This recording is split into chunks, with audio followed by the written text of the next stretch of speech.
Hey everybody, Dr. Eric Plasker here. Welcome to 100 Year Lifestyle TV with an important person for all of us, good friend from the National Vaccination Information Center, Barbara Loe Fisher. Give me a hug. Thank you for being here. Thank you for having me. Thank you for caring about our children. Thank you for caring about our rights. So for those of you that don't know Barbara, I've known her for 30 years. She has never wavered from the stance for human rights, for informed consent, for caring for our children, especially as it relates to vaccinations and immunizations, correct? That's right. And so, Barbara, there's a lot going on in the world that is probably a more important time than maybe we have ever seen in our lifetimes. And so there's a lot that the public doesn't know that they need to know. What do they need to know? Well, what they need to know is that what's at risk right now is literally our right, our human right to autonomy, to protection of bodily integrity of ourselves and our children when it comes to vaccination. Because the pharmaceutical lobby has joined with governments and medical trade to take the position that no one should be allowed to say no to government recommended vaccines. And right now, the child vaccine schedule is 69 doses of 16 vaccines. But what people need to know is that what we're fighting for right now, which is the right to take a flexible medical, religious, and conscientious belief vaccine exemption, which is on the line in many states this year, really is not just about those vaccines. It's about all the vaccines that are coming. The World Health Organization has now put 12 vaccines on a priority list. And those vaccines include HIV, herpes simplex, gonorrhea, shigella, malaria, tuberculosis, strep A and B. We're talking many, many vaccines that the government and the pharmaceutical industry and medical trade want to mandate for every single man, woman, whether you're pregnant or not. And mandate child. Means you will be forced to use those vaccines and you will have no ability to take an exemption. They now say that only doctors should be able to give a child an exemption, that you should have no right, no say at all over what your child is injected with or you are injected with, because these laws are not just going to be about children, they're going to be about everyone.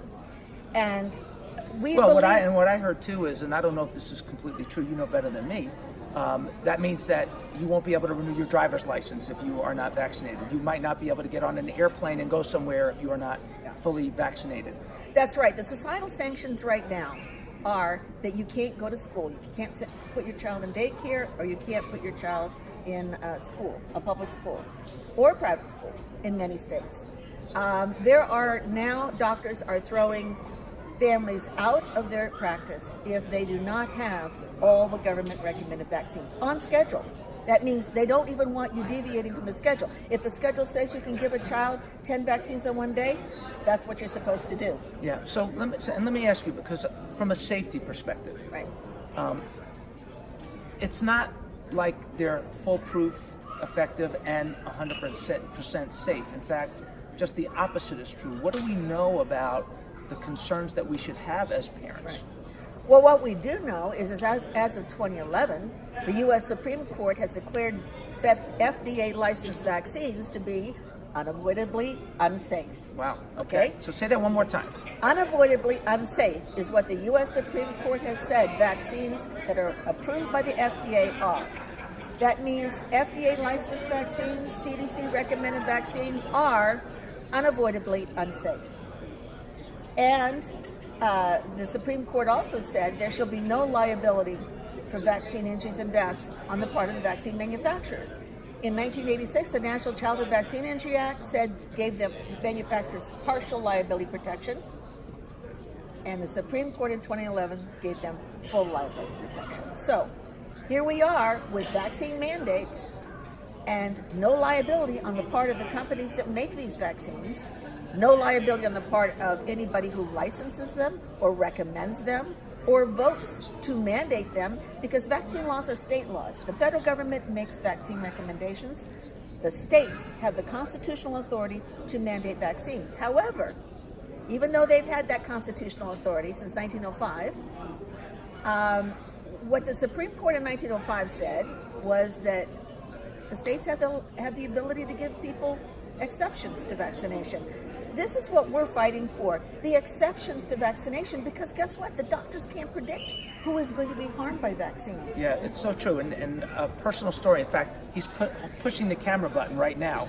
Our friend who, his son was just vaccinated because he's going into the military, and the family has a family history of vaccine reactions.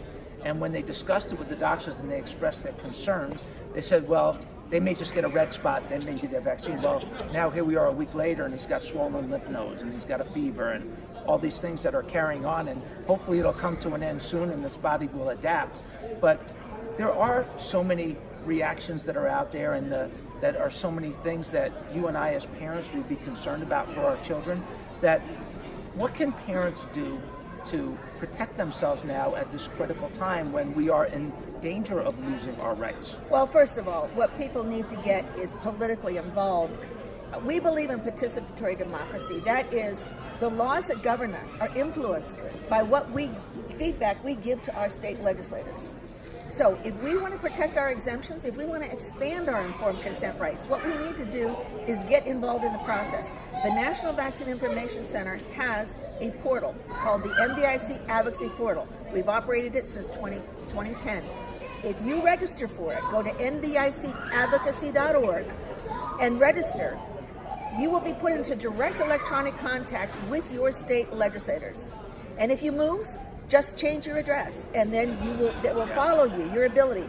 We will then send you into your email box when bills are moving in your state that either expand your informed consent rights or restrict them or eliminate them. We will send you talking points that you can then talk to your legislator about. It's about becoming educated and about contacting your legislators and your community leaders and telling them how important it is for us to protect our informed consent rights. Informed consent is a human right. Informed consent to medical risk-taking. These are pharmaceutical products, these vaccines. They have no liability, and they carry a risk of injury or of failure because vaccines don't always work. Injury or death, actually. Injury or death. So people may not know this, but the government has set aside a fund for vaccine injured, damaged people that I know just in the first quarter of this year they paid out over $100 million. They paid out billions of dollars over the years. And there's a question we ask on 100yearlifestyle.com. It's a survey that I want you all to take. I want your input. We're going to do a press release on it. We'll share it with you if you're interested. Oh, yeah. But it's a simple question, and it asks, who should be financially responsible for vaccine injuries or deaths that are caused by mandated vaccinations? And there's three choices, simple choices. You can pick more than one. And the choices are drug makers, government officials, or taxpayers. That's the choices. So here's the thing. It's 100% taxpayers right now. It's 100% taxpayers. Exactly. You and I, because there is no liability from the drug companies, the people who are making it, the people giving it. And the people are giving it. Yeah, see, in that original law in 86, when it was passed in November of 86, the doctors who gave the vaccines were still liable. Yeah. Guess what they did? Very quietly, the American Medical Association, American Academy of Pediatrics went behind. We didn't know about it. And in December of 87, they slipped an amendment into that law that eliminated liability for the people giving vaccines. At that point, if you don't have any liability, any responsibility for the harm you cause another human being when you give them a pharmaceutical product or inject them with a pharmaceutical product, what incentive do you have? Yeah, and I think what's really important here is this is not a foolproof system and a completely trustworthy organization. I mean, if you look at, for example, they just took blood pressure drugs off the market, all kinds of numerous, and the reason is because they were laced with carcinogens. And so simple things like that are really important, that who knows what they're going to take off the market in a year or 5 years or 10 years. Oops, we had that in there, it's causing, and it hasn't been tested the way that, at least we should have a choice. We should. National Vaccination Information Center does not make vaccine use recommendations. We will not tell you what to do. Why? Because it's your responsibility to get educated about the risk of complications, diseases, and vaccines. Know your family medical history, know your child's personal medical history, and then make an informed decision, because you're going to have to live with that decision. Yeah. That is your responsibility as a parent and our responsibility as consumers. They should never be taking away our right to have full information about the risks and failures of a pharmaceutical product, especially when they're liability free. and not be able to make these decisions. It's a violation of human rights. So true, and I so appreciate you. You're a warrior for the cause. We were joking before this that, you know, we're some of these people that just won't go away. We are passionate, committed people to the things that we believe in. Time has been on our side. Time has shown us that our truth is real, Yes. that we need to be more passionate Yes. because of what we've learned through our experience and our wisdom over the years. So tell us as we wind down this, 30, 40 years into this, how many years? 37. 37 years into it. Why still so passionate?